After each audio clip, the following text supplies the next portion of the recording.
Hey, it's Tuxedo Mark, and I'm going to be reviewing each episode of the new Saved by the Bell series, the revival series. Okay, so I've watched only the first episode so far. It's free to view on Peacock. Yeah, for everyone. You have to go up to the premium level to watch the rest of the episodes, which I will eventually. Um, okay, first a bit of my background with Saved by the Bell. I did watch it back when it was on NBC, but not quite from the beginning. I believe I got into it in the 91-92 school year. And the reason that I say that is that was the first time that my family got cable. And I remember one time, probably on Saturday morning, I was watching, I don't know, Real Ghostbusters or something.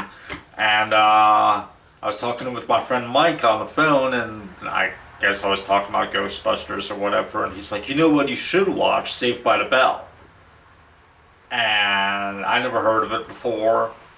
I didn't give it much consideration because, without even knowing what it was about, I thought Saved by the Bell. I started thinking of like Fire Bell. I thought maybe it was about firefighters or something.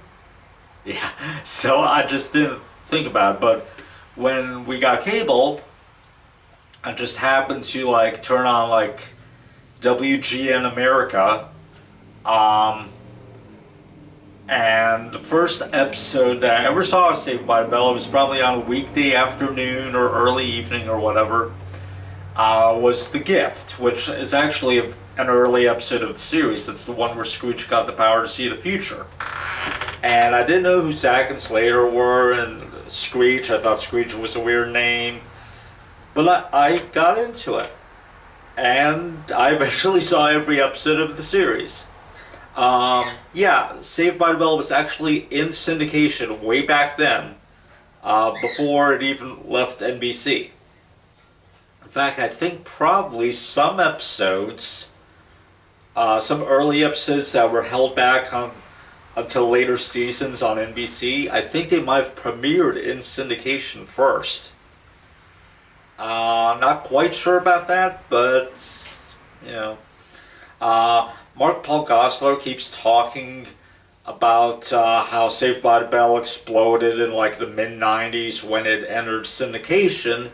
I'm thinking, no, it entered syndication in the early 90s. I know that because I started watching it in syndication before the series finale ever aired on NBC. Yeah. So, anyway. I love Saved by the Bell. I've watched the college years. I even watched the Saved by Bellized version of the Good Morning Miss Bliss episodes. And I've watched the new class. Yeah, I stuck with the new class from beginning to end. I didn't have good taste in high school. But anyway. So, I was excited for this revival. And I watched the first episode, and it's really good. It's funny. Okay. The plot has been shared online a lot, but basically, Zack, it starts off with Zack talking about his history. He became like an attorney after he got married to Kelly. And then he ran for governor of California as a scheme to get out of a $75 parking ticket. Anyway, he won. And Kelly participates in like his campaign ads or documentary or whatever it is that they're doing. And so when Zack has to... He just carelessly closes a bunch of low-performing schools to try to balance the budget, and then someone at a press conference suggests moving them to better performing schools like Bayside. So he's like, okay, sure. So we meet our main character, Daisy. She's in an inner city school. She's running for class president right before the principal comes in and announces the school's closing. So they literally take the podium away from her.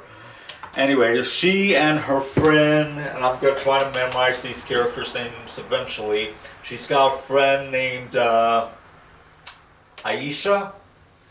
They get transferred to Bayside along with someone named Devante. Okay. Each sets of parents has concerns about the other side. They make fun of like conspiracy theories on Facebook and all this stuff. They just poke fun at everything that any neurotic modern parent would be thinking. Anyway, the kids are bused to school. It takes 2 hours, and Daisy arrives at Bayside and is like, holy crap. Yeah, they really upped the set design for this series. I mean, they've got the original hallway there, so they stayed true to that, but there's much more beyond it. There's even a cafeteria. But you didn't know the Bayside had a cafeteria, right? With everyone hanging out at the Max all the time, but yeah, they do. The kids still hang out at the Max, except for the new kids. But yeah, like Zach Scosson, Mac Morris, there's Jamie Spano, Jesse's kid, he's on the football team. Jesse is the guidance counselor, Slater's the football coach. Slater's a bit of a loser. Apparently Jessie is married, but we don't see her husband. We got a new principal.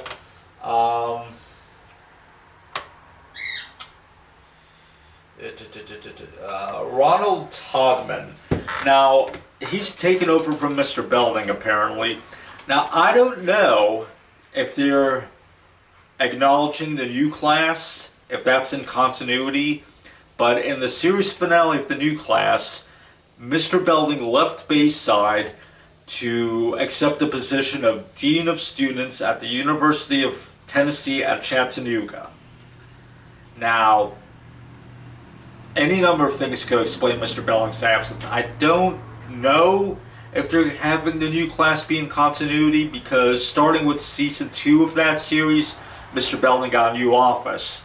Completely open with windows, and it looked awesome. But Principal Todman is in what looks like Mr. Belding's old office. It's got the same wood paneling on the walls. So I don't know if the new class is still in continuity. The Max looks like the old Max rather than the redesign, because on the new class there was actually an episode where one of the kids accidentally burned the Max down. And then they rebuilt it and it was a new set. They just wanted to update the set, I guess. But yeah. So Max looks like more like the old Max from the original series. So, oh, speaking of, Max is back. Hi, we haven't seen you since season 2 of the original series. What? Has he been there this whole time? I mean, the Max had that one manager, Jeff, that Kelly cheated on Zach with in the original series. But did Max leave and come back, or has he always been there but working behind the scenes? I don't know. They make fun of the kids leaving school. They acknowledge that they leave school to eat lunch at the Max, and they're like, isn't this expensive? And they're like, yeah. So basically, there's kind of a class difference. The new kids are coming from low performing inner city schools, and then Bayside is like really privileged, and yeah,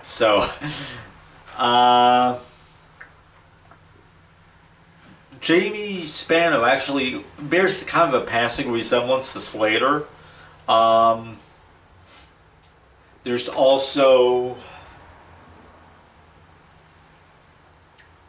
Lexi, um, played by Josie Tota.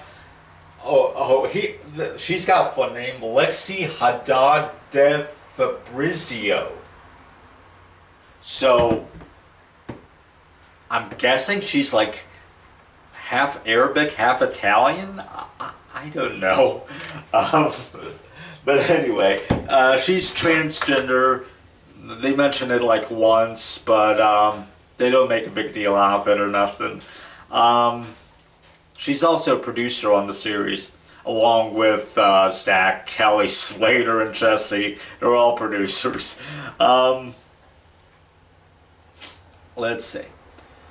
So she's kind of fun. She's, rich, privileged, and all that stuff. She and Mac decide to run for sophomore class president to get the parking space, because the class president's parking space is like better than the parking space that they had been fighting over.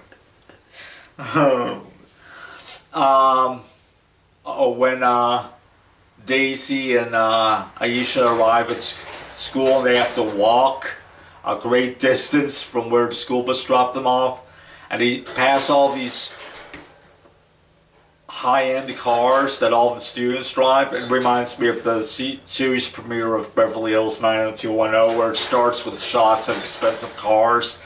But anyway,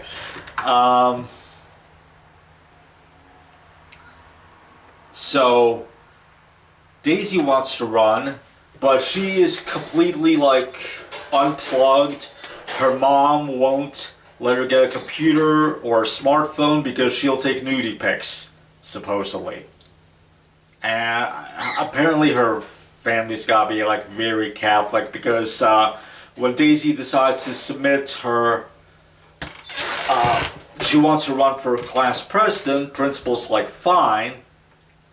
Of course, then Zach and Daisy up there, or Zach and Lexi up there, or Mac and Lexi up their game, and completely wallpapered school with their campaign posters.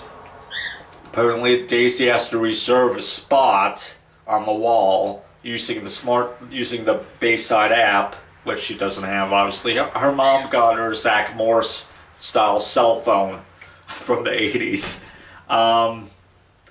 So Daisy has to make a campaign poster. Ones at the fax machines at the library are broken. The inner city library, no doubt, because the place is a mess. And then she goes to some like office place thing, and she makes a bunch of posters. She doesn't have enough money to pay for it. She tries to give some impassioned speech. The clerk just wants his 21 bucks. So then the customer behind Daisy says, oh, come on, let her have it. She's a single mom. And then Daisy's like, yeah. And she pulls her little brother close to her. So he's like, fine, fine. So she takes her posters. She has to hang them up at school, but before homeroom the next day, she arrives to hang them up. No space for them now, thanks to Mac and Lexi. And she didn't reserve a spot, so she throws them in the trash. But later on, she confronts Mac and Lexi about her desires. They decide to throw the election. I won't get into what they do, but they throw their own races. So Daisy is elected falsely. Daisy doesn't want the job. She goes to Principal Todman to resign, but he's like, no, it worked out. You gotta see it at the table. Take it. She's like, okay. He also got her campaign posters out of the trash. Mac and Lexi want the parking spot in exchange for what they did for Daisy. Daisy's like, nope. And Lexi's like, you don't even have a car. What are you going to do with it? So she decides her first order of business is to turn it into a bus stop so that the kids riding the school bus can be dropped off right at the school. So that was nice. Let's see. Slater is trying to get Devontae on the football team because Bayside hasn't been Valley in 15 years. Devontae's not interested. He signs up for a musical instead, and he does really good. He's a really good singer, and he sings during like a montage, and it's really good, so he gets it. Aisha played for the football team back at their old school because they cut girls' sports. So she signs up for football team tryouts in Bayside. Slater's impressed. So it looks like she's on the team.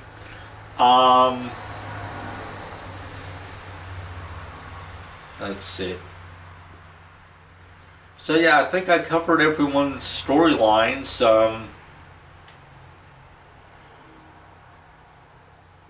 The episode's a little over 30 minutes long, so it's longer than an episode of the original series, but it didn't feel long. It was just fine.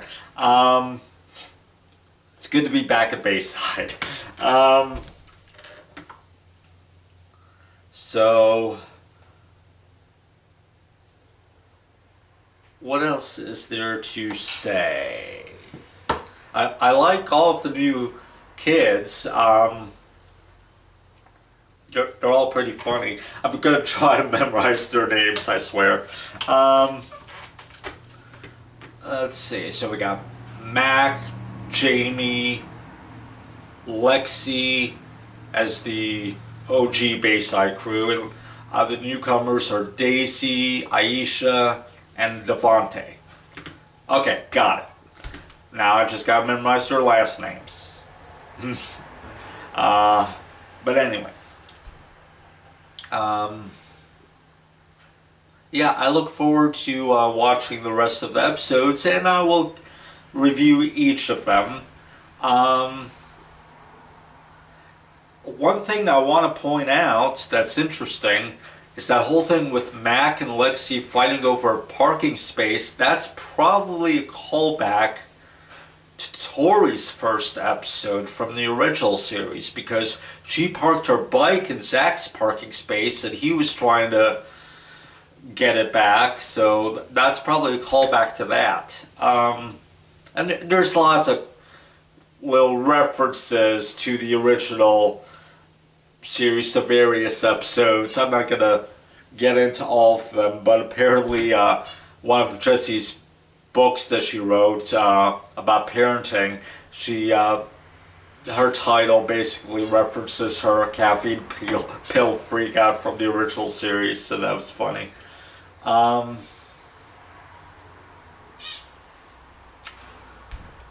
Okay, nothing else to say, I think. Daisy lives in a crappy apartment. She's got a small room. We haven't seen the other people's houses yet, so that'll be interesting to see. But yeah, Daisy lives in a crappy apartment. Yeah. Alright, so that's it. Thanks for watching.